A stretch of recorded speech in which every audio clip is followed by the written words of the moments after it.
Oke, Assalamualaikum warahmatullahi wabarakatuh. Pada kesempatan ini kita akan melanjutkan pembahasan mengenai pengaruh katalis terhadap laju reaksi. Nah, jadi katalis ini dapat mempengaruhi laju reaksi. Nah, katalisator itu adalah zat yang mempercepat terjadinya reaksi tetapi tidak ikut bereaksi. Nah, jadi penambahan katalis ini akan menurunkan energi aktivasi.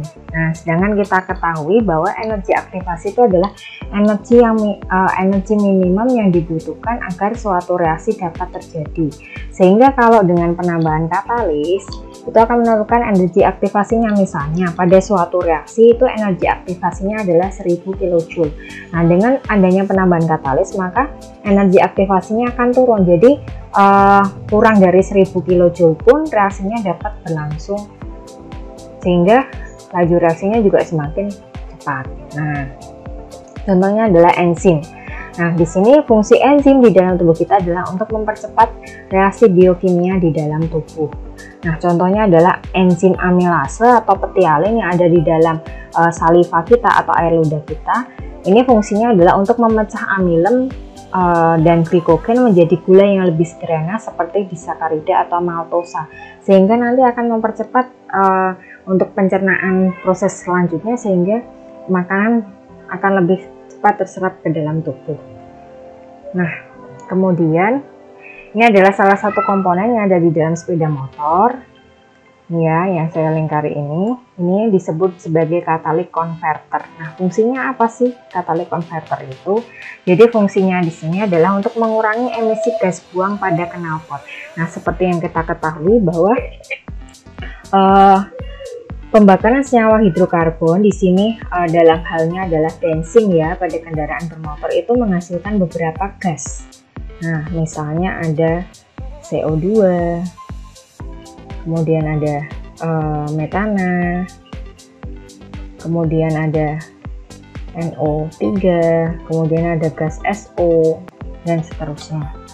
Nah, di sini untuk mengurangi racun, maka kita harus mereaksikan gas-gas buangan tadi, misalnya gas CO dengan gas NO, kemudian gas NO2 dengan hidrokarbon, agar nanti ini dapat menjadi senyawa baru yang lebih aman bagi lingkungan. Namun, reaksi tadi itu hanya dapat terjadi pada suhu yang sangat tinggi. Nah, seperti yang kita ketahui, pada suhu tinggi, mesin kendaraan itu tidak bisa bekerja secara efektif.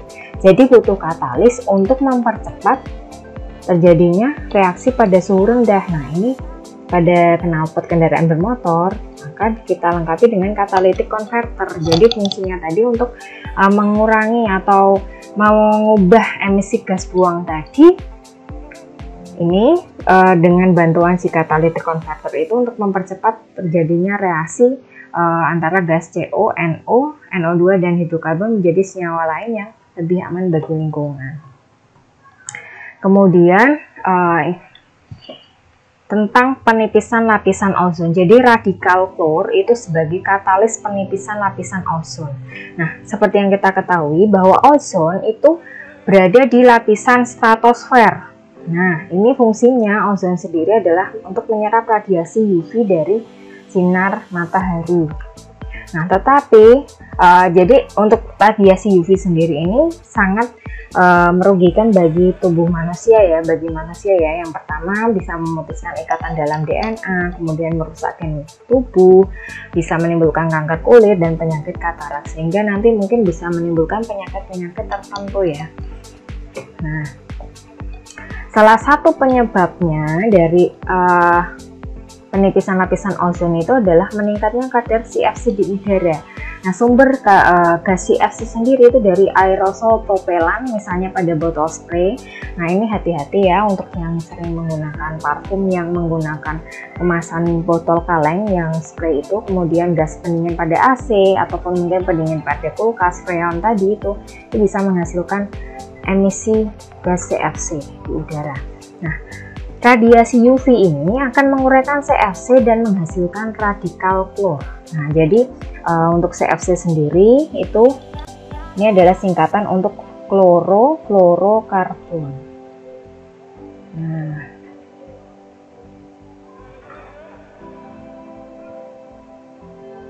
Jadi rumusnya adalah CF2Cl2. Di sini untuk ikatannya bisa kita gambarkan. Jadi seperti ini ya. Oke. Nah, ini radiasi UV itu akan menguraikan gas CFC tadi dan menghasilkan radikal klor. Nah, kemudian radikal klor ini sangat reaktif terhadap ozon dan membentuk O2 dan ClO. Nah, kemudian klor monoksida, jadi ClO ini akan bereaksi dengan atom O yang dihasilkan dari penguraian ozon oleh sinar UV dan menghasilkan radikal Cl kembali. Nah, jadi ozon ini dia terurai oleh adanya sinar UV membentuk atom oksigen dan gas oksigen. Nah, kemudian ozon ini juga bereaksi dengan radikal klor tadi yang dihasilkan dari reaksi antara sinar UV dengan gas CFC ya, sehingga membentuk juga radikal ClO ya, klor monoksida dan gas oksigen juga. Nah, kemudian klor monoksida bereaksi dengan atom O tadi membentuk oksigen dari peruraian di sinar ozon oleh sinar UV membentuk radikal klor kembali. Nah, jadi di sini itu semacam seperti siklus. Nah, pada reaksi ini selalu terbentuk radikal klor kembali yang dia akan bereaktif terhadap ozon kembali, sehingga lama-lama ozonnya juga akan menipis karena bereaksi dengan radikal klor tadi. Jadi setiap atom klor itu dapat menguraikan 100.000 molekul ozon. Nah, bayangkan saja kalau setiap molekul CFC yang kita emisikan ke ini lapisan atmosfer kita, bayangkan sudah berapa ozon kita yang rusak. Nah, jadi untuk sekarang kita mulai mengurangi penggunaan peralatan-peralatan yang menggunakan ini ya, gas CFC ya. Nah, mungkin bisa misalnya dengan mengurangi penggunaan AC, kalau misal tidak diperlukan kita matikan saja dan sebagainya. Kemudian untuk tetapan laju reaksi, nah kita kemarin sudah membahas sedikit pada persamaan laju reaksi, jadi ini adalah K. Tetapan laju reaksi, jadi the rate constant K indicates how fast a reaction proceeds. Jadi untuk tetapan laju reaksi ini mengindikasikan bahwa seberapa cepat sih reaksi itu berlangsung.